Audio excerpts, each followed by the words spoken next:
Veg pulao பண்ணுறதுக்கு என்னெல்லாம் தேவைன்னு பார்த்துடலாம்.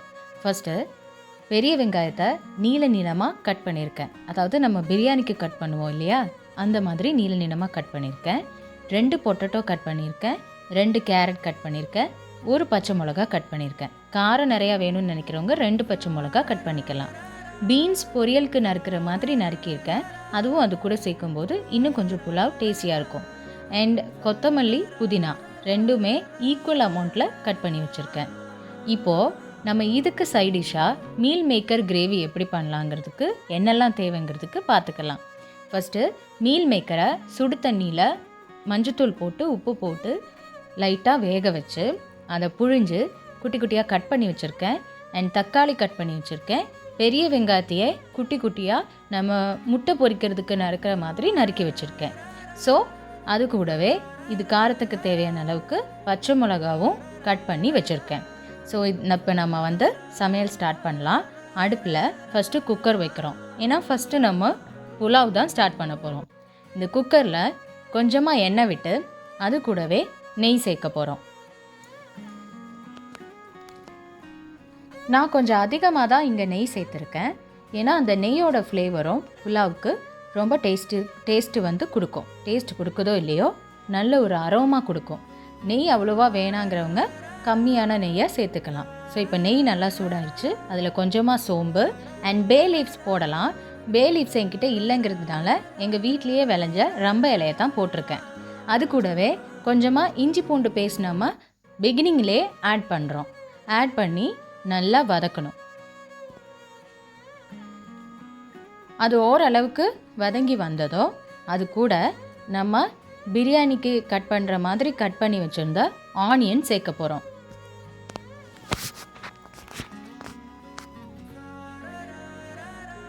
இஞ்சி பூண்டு பேஸ்ட்டை நம்ம ஆயில் கீ இருக்கும்போது ஃபஸ்ட்டே சேர்த்துட்டதுனால சீக்கிரம் குக்கரை அடிப்பிடிக்குங்கிறதுனால நம்ம என்ன பண்ணிட்டோம், அந்த ஜிஞ்சர் கார்லிக்கோட ரா ஸ்மெல் போன உடனேயே ஆனியன் அதில் ஆட் பண்ணிட்டோம்.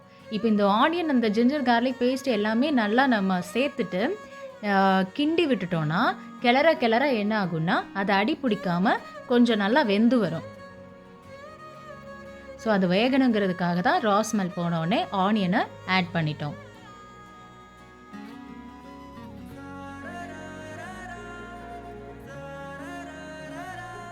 இப்போ இந்த ஆனியன் சீக்கிரம் வேகணுங்கிறதுக்காக லைட்டாக உப்பு சேர்த்துருக்கோம்.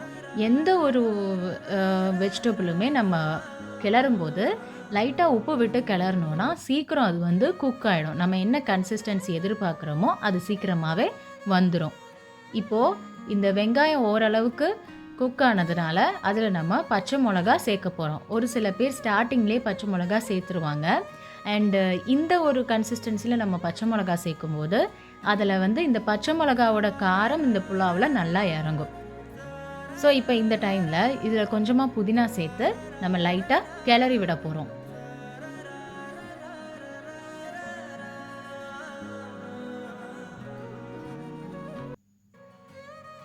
ஓகே, இப்போ புதினா ஓரளவுக்கு அதோட மெர்ஜ் ஆனதுனால இந்த டைமில் நம்ம இதில் கொஞ்சமாக கொத்தமல்லி சேர்க்க போகிறோம்.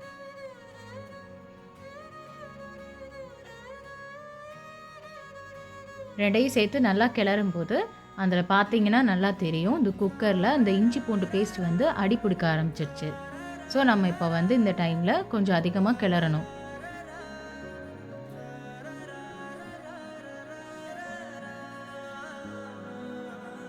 ஓகே, இப்போ ஓரளவுக்கு ரெடி ஆனதுனால அதில் ஃபஸ்ட்டு பொட்டேட்டோவை போட்டுடலாம்.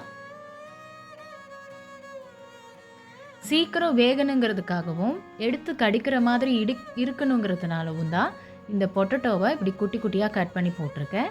அண்ட் அது கூட கேரட் ஆட் பண்ணுறோம்.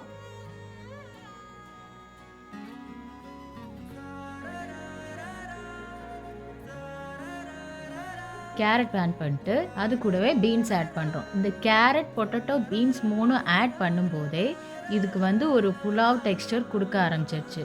இப்போது இதையெல்லாம் சேர்த்து நல்லா கிளறி விடணும்.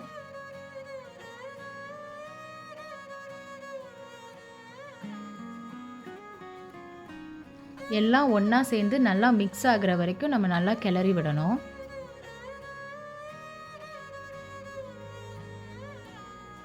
இப்போது இதெல்லாம் நல்லா மிக்ஸ் ஆயிடுச்சு. அது கூட மசாலாஸ் ஆட் பண்ணிடலாம். நான் தேவையில்லாமல் எந்த மசாலாவும் ஆட் பண்ணல. நான் எங்கள் வீட்லேயே பண்ண ஹோம்மேட் பிரியாணி மசாலா தான் ஆட் பண்ணியிருக்கேன். அது கூடவே கொஞ்சமாக பெப்பர் பவுடர் ஆட் பண்ணியிருக்கோம். ஸோ இது எல்லாமே சேர்ந்து நல்லா கிளறி விட்டோன்னா ஈஸியாக அது கூட சேர்ந்து அந்த வெஜிடபிள்ஸோட இந்த மசாலா நல்லா மிக்ஸ் ஆகி வெந்து வந்துடும். ஸோ இப்போ இந்த ஒரு ஸ்டேஜில் நம்ம என்ன பண்ணுறோன்னா ரைஸ் ஆட் பண்ணுறோம். நான் வந்து பாஸ்மதி ரைஸ் யூஸ் பண்ணல, பிரியாணி ரைஸ் யூஸ் பண்ணல. வீட்டில் யூஸ் பண்ணுற சாதம் ரைஸ் தான் யூஸ் பண்ணியிருக்கேன். 2 கிளாஸ் சாதம் ரைஸ் யூஸ் பண்ணியிருக்கேன். இது கொஞ்சம் வேகிறதுக்கு லேட் ஆகிற ரைஸுங்கிறதுனால ஒரு பாத்திரத்தில் தண்ணியில் ஊற வச்சு வாஷ் பண்ணி அதுக்கப்புறம் தான் நான் வந்து இதை புலாவ் கூட ஆட் பண்ணுறேன். ஸோ இப்போ இந்த எல்லாத்தையும் சேர்த்து நல்லா நம்ம கிளறி விட்டுக்கலாம். கிளறி நல்லா ஈவனாக மிக்ஸ் பண்ணதுக்கப்புறம் தண்ணி சேர்த்துக்கலாம்.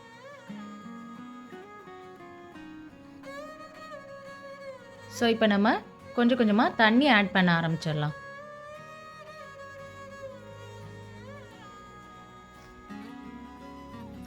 ரெண்டு கிளாஸ் ரைஸ் எடுத்திருக்கேன். அதுக்கு 4 கிளாஸ் தண்ணி ஊற்றணும். அப்போ தான் அந்த ரைஸோட குக்கிங் கன்சிஸ்டன்சி கரெக்டாக இருக்கும்.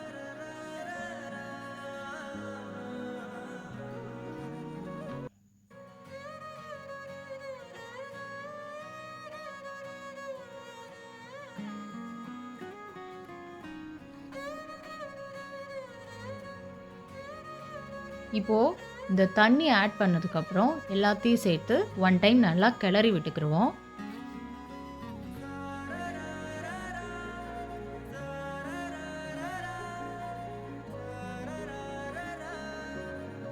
இப்போ அந்த ரைஸ் வேகிறதுக்கும் வெஜிடபிள்ஸ்க்கும் தேவையான உப்பு நம்ம ஆட் பண்ணிக்கலாம். அப்படியே ஒரு கிளறிட்டு இப்போ நம்ம இந்த குக்கர் மூடியை க்ளோஸ் பண்ணிவிட்டு விசில் போட்டுக்கலாம்.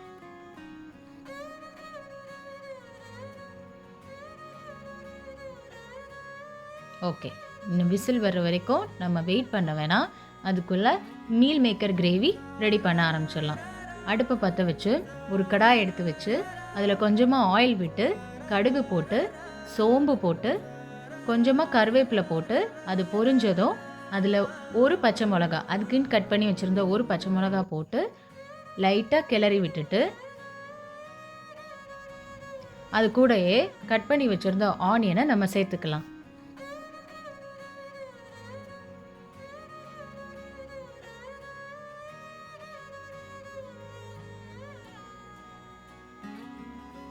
இந்த ஆனியனையுமே நம்ம கொஞ்சம் கொஞ்சமாக கிளறி விடலாம்.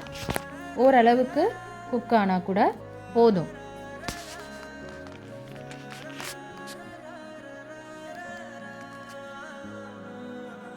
இப்போது ஆனியன் வேகிறதுக்கு தேவையான உப்பு சேர்த்து மறுபடியும் கிளறி விட்டுக்கலாம்.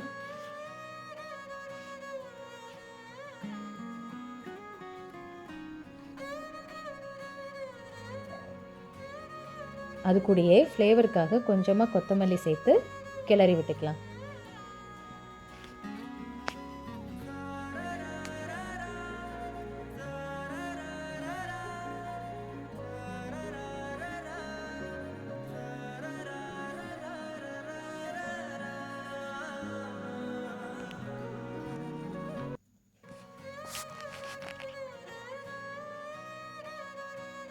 இப்போ எல்லாம் ஓரளவுக்கு வெந்ததுனால இதில் தக்காளியை நம்ம ஆட் பண்ணிடலாம்.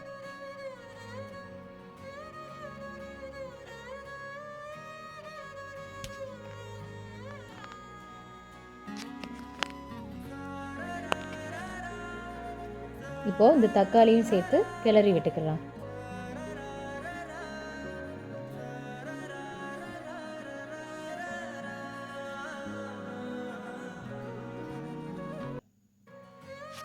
நான் இங்கே தக்காளி ஜூஸியாக வேகிற அளவுக்கு டைம் கொடுக்கல. பட் ஜூஸியாக வெந்தால் இன்னும் கொஞ்சம் நல்லா ஃப்ளேவர் கொடுக்கும், நல்ல டேஸ்ட் கொடுக்கும்.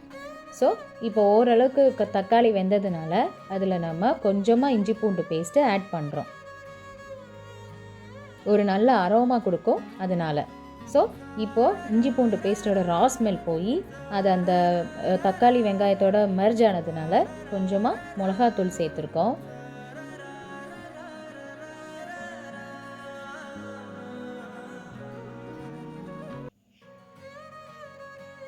அப்புறம் கொஞ்சமாக தனியாத்தூள் சேர்த்துருக்கோம்.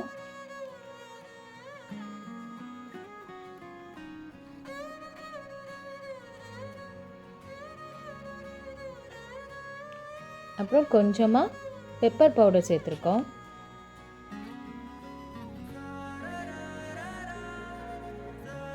நான் அந்த பெப்பர் பவுடரை சும்மா சேர்க்கலை, பிரியாணி மசாலாவோட மிக்ஸ் பண்ணி சேர்த்துருக்கேன். அப்புறம் இந்த கடாய் வந்து கொஞ்சம் அடி கனமாக இல்லாத கடாய்ங்கிறதுனால சீக்கிரம் அடி பிடிக்கும். அதனால தான் லைட்டாக தண்ணி விட்டுருக்கேன். ஸோ அந்த தண்ணியிலேயே அடி பிடிக்காமல் இதெல்லாம் வேகட்டும்னு சொல்லி ஓரளவுக்கு இதெல்லாம் வெந்ததுனால நம்ம மீல் மேக்கரை அதில் ஆட் பண்ணிடலாம்.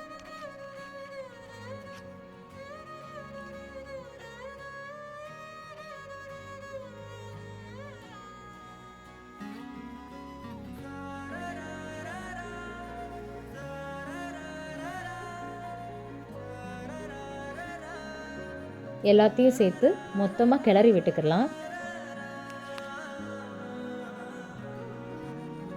ஈவனாக ஸ்ப்ரெட் ஆகிற வரைக்கும் நம்ம கிளறிக்கிட்டே இருக்கணும். ஓகே, இப்போ எல்லாம் ஈவனாக ஸ்ப்ரெட் ஆயிடுச்சு. ஸோ இந்த ஜூஸ் எல்லாம் அந்த மீல் மேக்கருக்குள்ளே இறங்குறதுக்கு கொஞ்சம் டைம் வேணும். அதனால் நம்ம தண்ணி சேர்த்து வேக விடலாம். இப்போ நம்மளோட மீல் மேக்கர் கிரேவி 90% மேலேயே நல்லா குக் ஆகிடுச்சு, ரெடி ஆயிடுச்சுன்னு கூட சொல்லலாம். ஸோ இப்போ நம்மளோட மீல் மேக்கர் கிரேவி வந்து ரெடி டு ஈட்டுங்கிற ஸ்டேஜுக்கு வந்துருச்சு. ஸோ இந்த டைமில் புலாவ் என்ன ஆயிடுச்சுன்னு பார்த்துட்டு வரலாம். குக்கரை ஓப்பன் பண்ணால் டேஸ்டியான அரோமாஃபுல்லான நம்மளோட புலாவ் ரெடி ஆயிடுச்சு. பிளேட்டிங் பண்ணலாமா?